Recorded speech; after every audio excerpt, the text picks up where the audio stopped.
Vous parlez d'une vie cruelle. Parfois, la vie devient si cruelle qu'expliquer ce qui se passe est presque impossible. Cet homme s'appelle Fidèle. L'enfant qu'il porte s'appelle Promise. Elle est la 7e enfant et la dernière née de cet homme.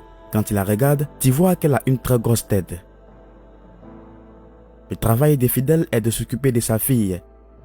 Il est le seul à la porter sur son dos, il fait la cuisine, il la nourrit, il s'occupe du reste des enfants et le fait sans honte et tout seul. Qu'est-ce qui a poussé cet homme à se comporter de la sorte? Est-il dominé par sa femme? Qu'est-il vraiment arrivé à la tête de l'enfant pour qu'elle grossisse ainsi? Fidèle a grandi normalement comme les autres. Il est devenu adulte, a aimé une femme appelée Émérite. Il l'a demandé en mariage, l'a épousée et leur relation conjugale a commencé. Ils vécurent heureux et donnèrent naissance à cet enfant sans aucun problème. Promise est née sans problème, mais quelques mois plus tard, sa tête a commencé à devenir de plus en plus grosse. Il se rend donc immédiatement à l'hôpital. Après les examens, le médecin déclare qu'elle est atteinte d'hydrocéphalie causée par un déséquilibre entre la quantité de liquide céphalo-rachidien produite et la quantité absorbée par l'organisme. L'accumulation du liquide dans le cerveau fait grossir la tête et provoque parfois des lésions cérébrales. Dès qu'ils ont entendu parler de cette maladie, ils se sont figés. Ce n'était pas seulement une mauvaise nouvelle, mais aussi un deuil, car on leur a dit que le traitement de cette maladie nécessitait beaucoup d'argent et ils n'en avaient pas. Ils sont donc rentrés chez eux, se sont assis et ont commencé à regarder la vie de leur fille leur glisser entre les mains. La mère a commencé à travailler comme une folle, jour et nuit, sans même une petite pause. Elle a travaillé comme un robot dans l'espoir d'économiser beaucoup d'argent pour le traitement de sa fille. Elle travaillait constamment jusqu'à ce que le chagrin et la fatigue deviennent extrêmes. Elle est alors tombée et est morte.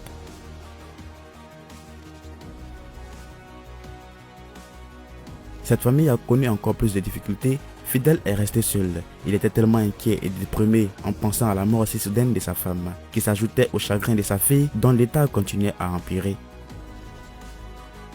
Fidèle est resté seul avec cet enfant. Sa tête était pleine de problèmes. Il pensait aux frais de scolarité de ses 6 enfants, à sa petite fille malade, et tout est devenu un casse-tête.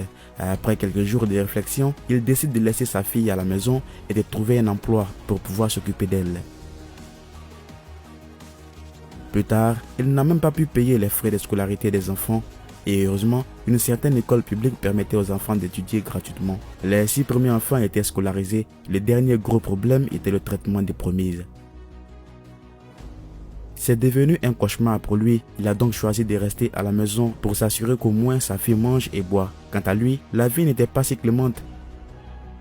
Il était sans emploi et le chagrin l'entourait jusqu'à ce que même la nourriture devienne un défi. Ils ont commencé à manger une fois par jour. Parfois, ils mouraient de faim jour et nuit. Par chance, parfois des gens passaient, leur apportaient de la nourriture. Ils la mangeaient très lentement pour qu'elle ne finisse pas trop vite. Des fois, si quelqu'un leur donnait de l'argent, c'est avec ça qu'ils survivaient, comme ça. Jusqu'à présent, Fidèle est responsable de toutes les tâches ménagères. Il fait la cuisine pour les élèves et il le fait en portant sa fille sur son dos parce que sa maladie nécessite beaucoup d'attention. La fille ne peut pas se tenir debout, marcher, parler ou faire quoi que ce soit pour elle-même. Son père fait tout pour elle, comme par exemple lui donner une douche, l'amener aux toilettes, la nourrir, pratiquement tout. Cet homme ne peut même pas essayer de trouver un emploi à cause de sa fille, mais il dit que la chose la plus douloureuse qui lui soit arrivée est la mort de sa charmante épouse, qu'il aimait beaucoup. Il n'a pas l'intention de se remarier, il se concentre uniquement sur l'éducation de ses enfants pour qu'ils puissent grandir et espère que Promise reçoive un traitement suffisant et guérisse. Leurs photos de mariage sont toujours accrochées au mur et il les regarde toujours. Il semble que son amour pour sa femme ne soit jamais éteint. Pendant que nous parlions, il a eu un moment pour se souvenir et a parlé à sa femme.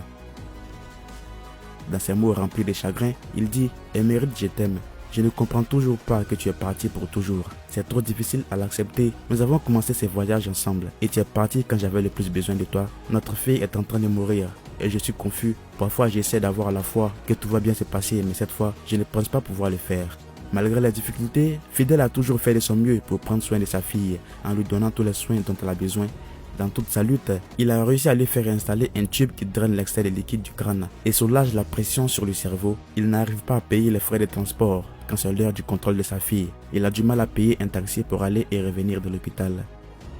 Après lui avoir rendu visite, sa triste histoire est parvenue à de nombreuses personnes de différents endroits. Ils ont été surpris de voir un homme courageux qui porte sa fille sur son dos et s'occuper seul de 6 enfants. Un homme qui a quitté son travail pour s'occuper de sa petite fille malade. Les gens de différents endroits ont été tellement touchés qu'ils ont donné de l'argent pour le traitement de sa fille et pour aider les 6 autres enfants. La contribution a été collectée et Afromax a repris le chemin de la maison des fidèles. Quand nous sommes arrivés, il portait toujours sa fille comme d'habitude, en train de faire quelques tâches ménagères. Il nous a accueillis, nous avons commencé à parler, il était reconnaissant qu'après notre visite, différentes personnes soient venues avec de la nourriture et de l'argent, ce qu'il a utilisé pour faire retourner pour mise à l'hôpital. Ce n'était pas assez d'argent, mais cela avait vraiment aidé et depuis que nous lui avons rendu visite, il a vu un changement. Un journaliste d'Afromax lui a dit qu'il y avait une autre contribution que les amoureux d'Afromax lui ont envoyé, qu'il devait ouvrir le sac pour le prendre. Ce qu'il a fait, Fidel a vu beaucoup d'argent, ce à quoi il ne s'attendait pas. Il n'a pas trouvé de mots pour le dire, mais a seulement loué le Seigneur. Notre journaliste lui a demandé ce qu'il allait faire après. Fidel a répondu, avant de dire quoi que ce soit, je veux remercier tous ceux qui ont pensé à moi et m'ont envoyé de l'argent, que Dieu multiplie leurs bénédictions. Ainsi, il a répondu à la question du journaliste en disant qu'il allait recevoir de bons traitements de la part des médecins experts, car comme il a reçu beaucoup d'argent, il croit que Dieu a fait en sorte qu'il puisse l'obtenir. Il va aussi travailler avec les médecins et il espère que sa fille va guérir. Fidel nous a dit qu'il avait trouvé le courage et la foi. En quelques mots, c'est la preuve que ma fille va guérir. Nous lui souhaitons également un prompt rétablissement. C'est Afromax Français. Merci d'avoir regardé et n'oubliez pas de vous abonner. À la prochaine.